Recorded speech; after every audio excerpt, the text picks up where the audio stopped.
Alright, in this video, we consider another special class of differential equations that is of this form p of x and y dx plus q of xy and dy equal to 0, where p and q are some bivariate functions of x and y. In this equation, x and y are in a sense symmetric, so they have equal status. Neither is dependent or independent, so x can be independent variable and y can be dependent variable, and vice versa. And we say this differential equation is exact or total differential equation if there exists some function f of n xy that is of class C1, so that is continuously differentiable, such that there exists some function such that its partial derivative with respect to x is equal to p of x and y, and the partial derivative with respect to y is equal to q of x and y. So if there's such a function, then this is called exact or total differential equation. And in this case, this function is called the potential function. Potential function. Exact differential equations are nice because, as we will show next, it is solvable. Okay, so not all differential equations of this form can be solvable, but if it has a potential function such that this holds, then it is solvable. And actually the solution is given by the potential function. This function equal to constant is the solution of this equation. So let's repeat this. Given this differential equation, and if there exists a function f of x and y such that this and this holds, so this p is this p and this q is this q, then the solution of this differential equation is given by this f of x and y equal to a constant. Okay, let's prove this theorem. Proof. So suppose we have this and this, okay? And if we have this equation, let's differentiate both sides.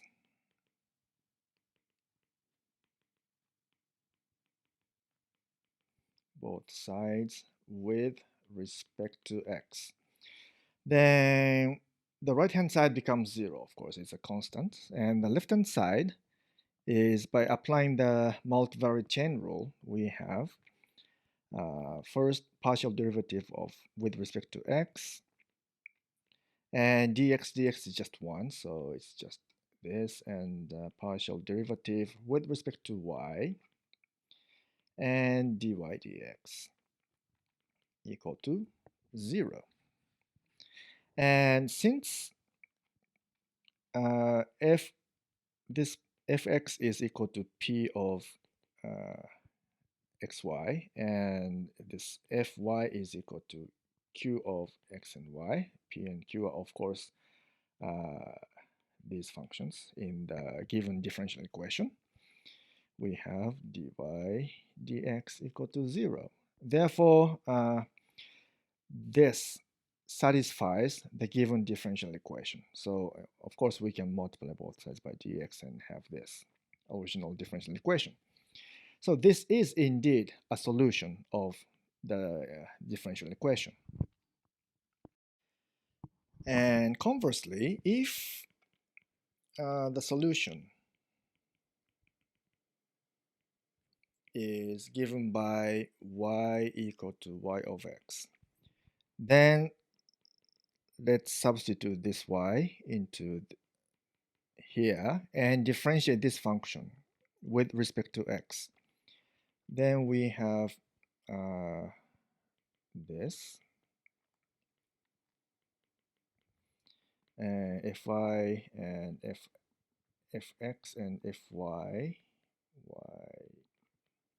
and dy dx, and this is p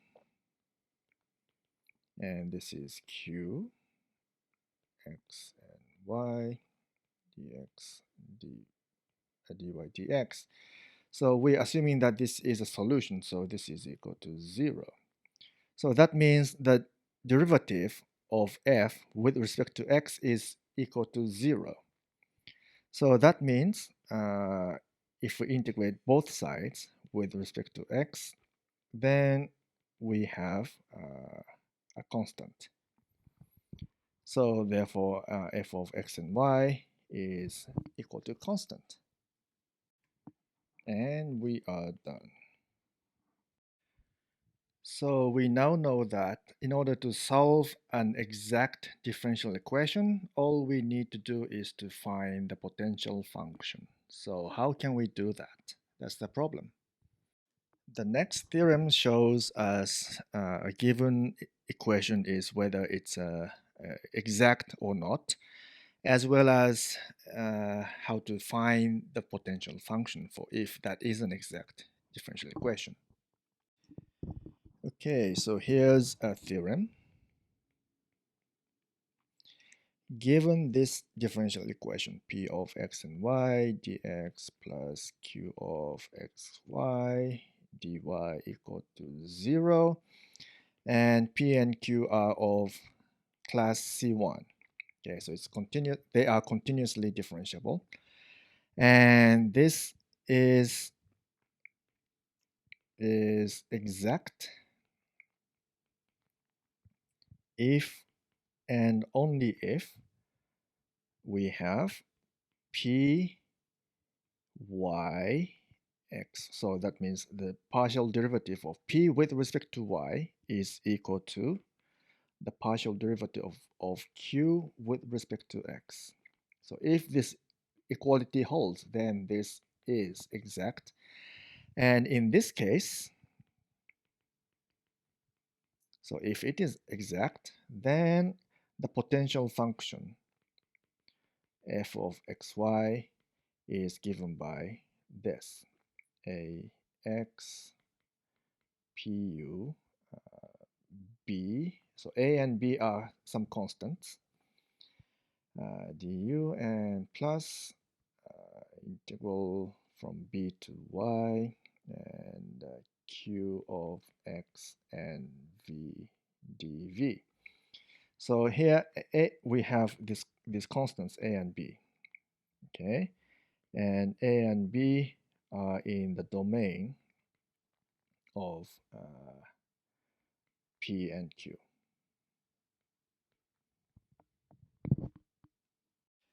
Okay, so let's prove it. Okay, proof. So first, let's see say proof assuming this is an exact differential equation. We show that this equality holds. Okay, so suppose let's say this is this asterisk. This is exact. So that means there exists the potential function, okay, such that f partial derivative with respect to x is equal to p, and fy is equal to q. Okay, so if we differentiate p with respect to x and y, so that means f of x y, right? And this is equal to f of yx,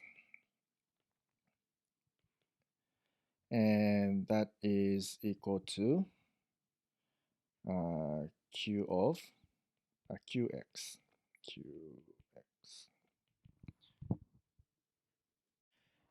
So our claim is valid. By the way, we have to be careful. Why does this hold? So this is not always equal to this, but we are actually assuming that P and Q are of class C1, so they are continuously differentiable. So that means this second derivative of f is continuous. Therefore, fxy is equal to fyx. So this equality is fine. That's why we have this. Okay, next let's prove the converse. So conversely, suppose py is equal to qx. And in this case, let's define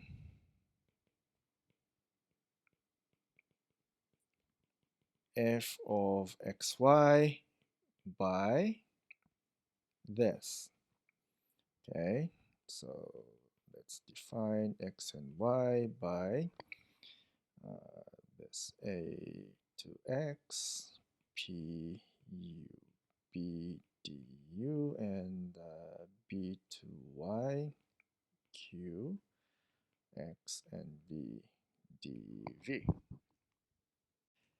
Now what we want to do is to show that thus defined function f of xy is indeed the potential function of the given differential equation.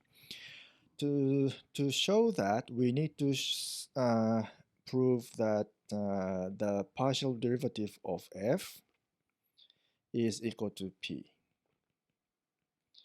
And the partial derivative of with respect to y is equal to q. So it suffice, it not if, but it is sufficient to show that this and this hold. So let's do it. Let's see. So let's differentiate this f with respect to x. So df dx is equal to dx from a to x p u b du plus dx from b to y qx v dv.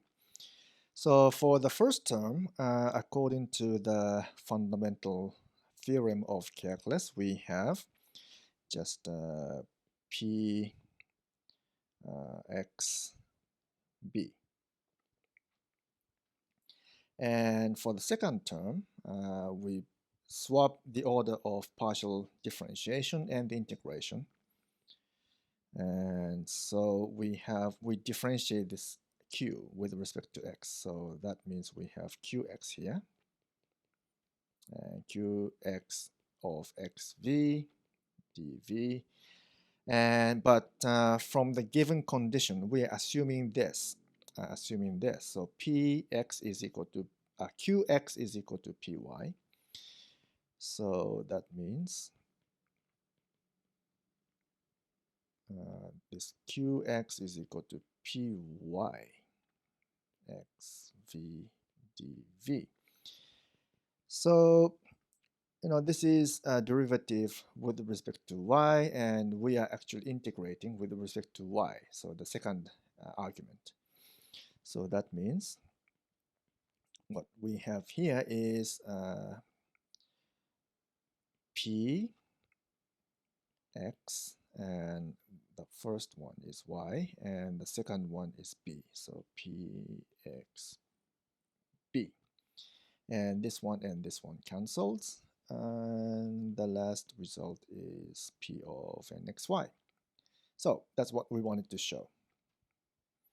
So indeed, fx of xy is equal to p of xy.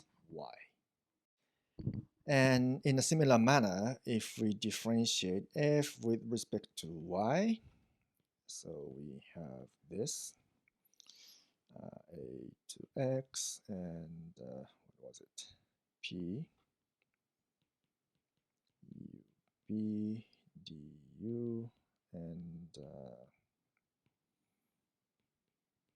y and b to y q x v dv.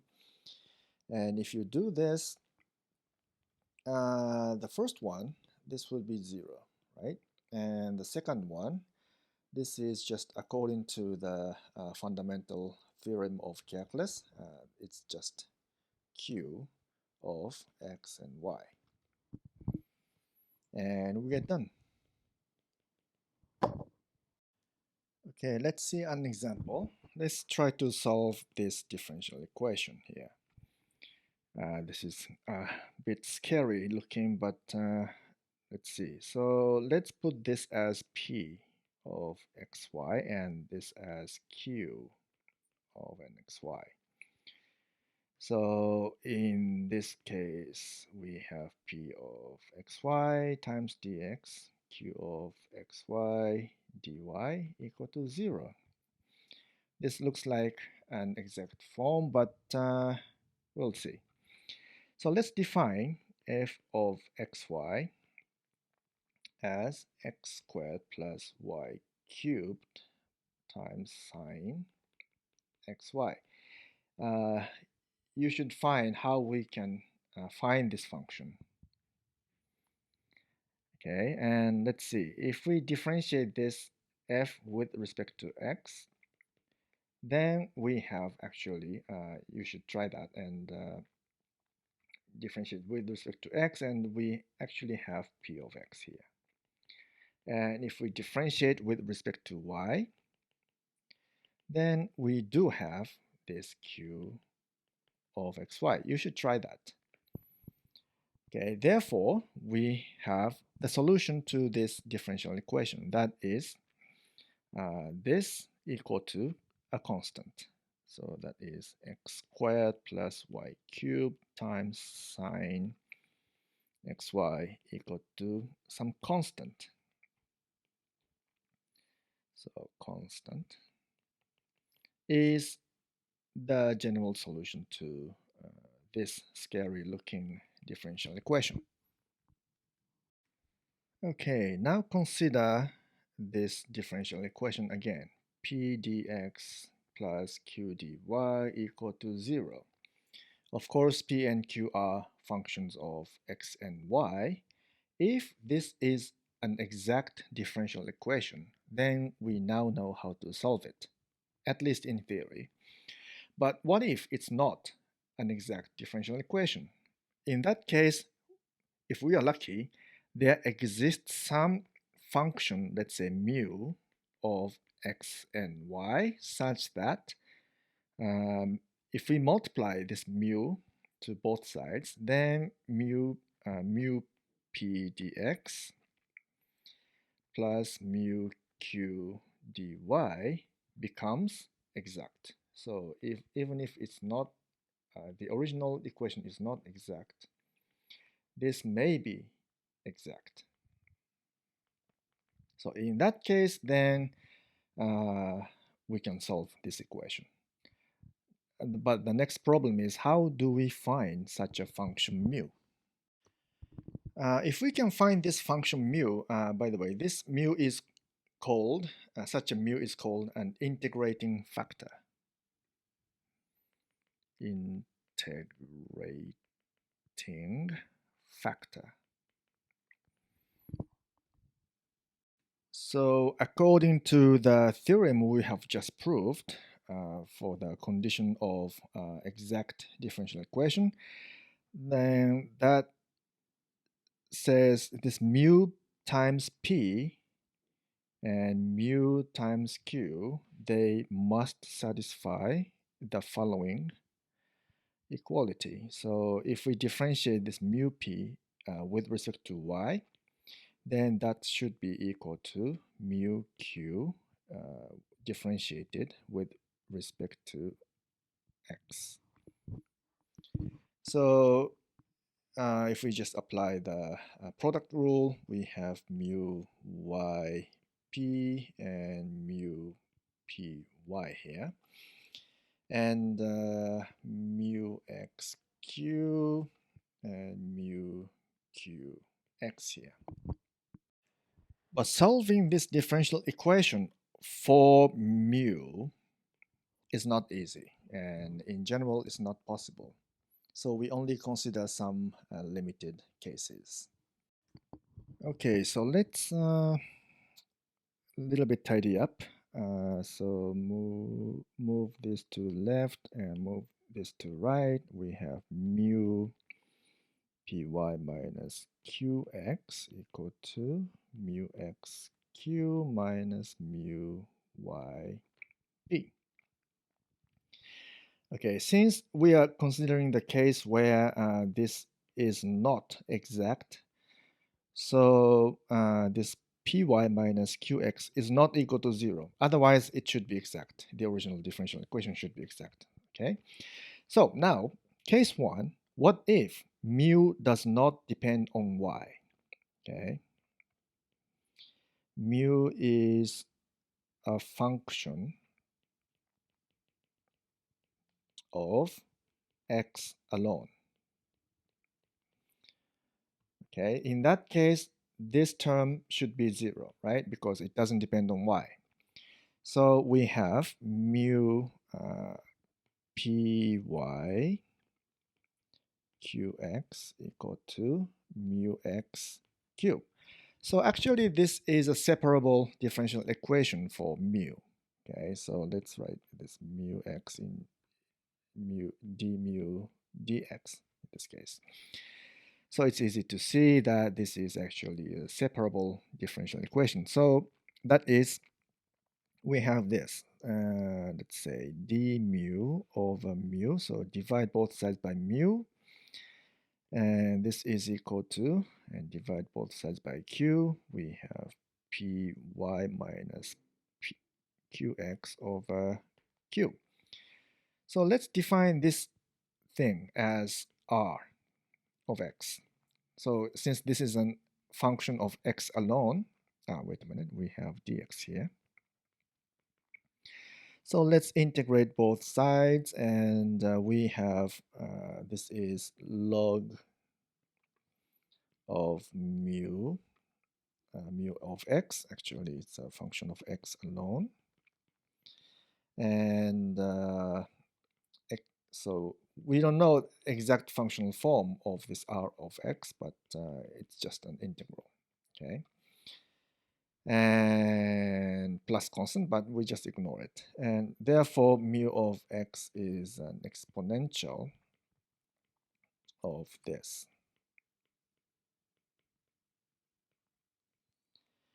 So this times constant, but actually the constant terms is not important because, you know, if we just multiply constant to both sides of this, then it's just the same equation. So it's not important. So we just leave it as 1.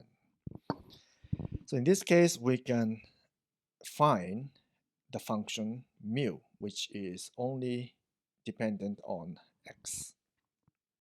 And the next case is, of course, if mu depends on y alone.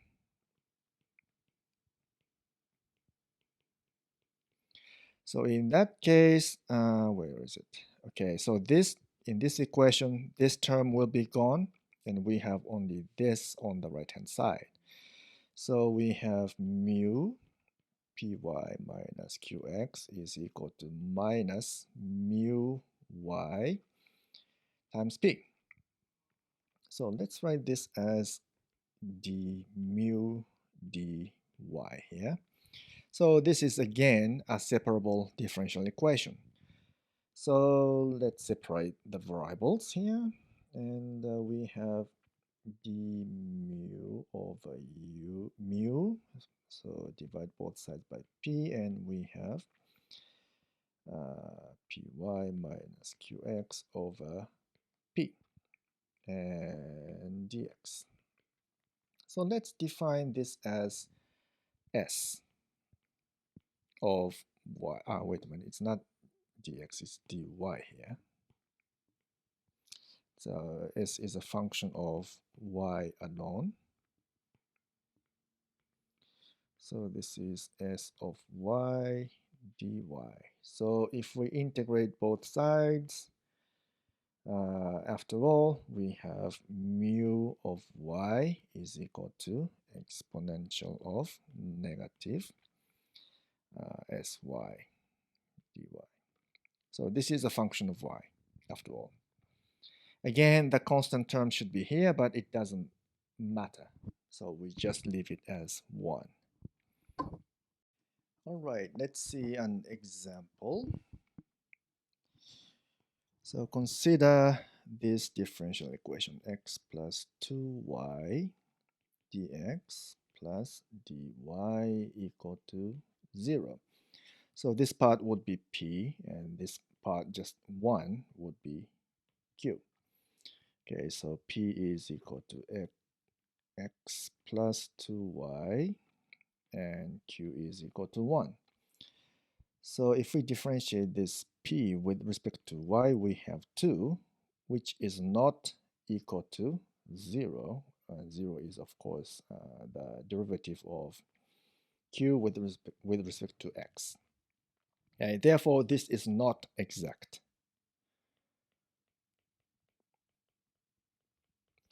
So we try to find the integrating factor, mu. So first we calculate py minus qx over q. Okay, so let's put this as y, and this is 2, and this is 0, and q is 1. So that's 2, which may be regarded as a function of x alone, although it's just a constant function. But anyway, so it is a function of x, just a constant. So we just integrate this to find the integrating factor mu of x, that is exponential of, integrate this, and 2 dx, so that's exponential of just 2x.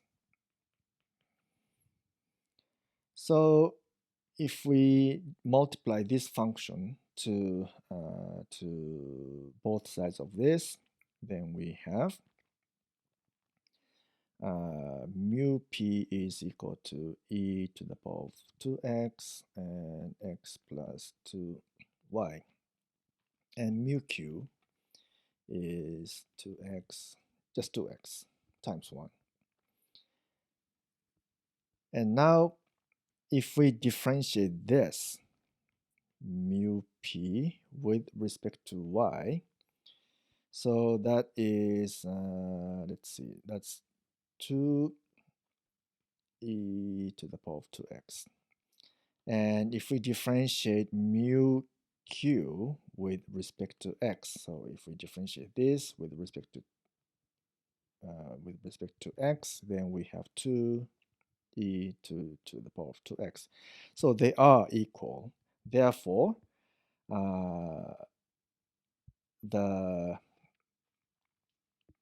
differential equation, if we multiply mu to the both sides here, then this is exact now. Okay. So now we can find the potential function that is actually given by this, and you should check, and you know how to find this. That I just give the result, and this is this, and 2x plus 4y minus 1. Okay, so if we define this f of x and y, then it's easy to see that if we differentiate this with respect to x, then we have mu p, and if we differentiate with respect to y, then we have mu q. Okay, so the solution is just this equal to a constant. And but this 1 over 4 is just a constant, so we just multiply, just get rid of them by multiplying by 4 both sides. Then we have the solution as this. 2x plus 4y minus 1 equal to a constant. So constant. And that's it. Okay, that's all for this video. See you later.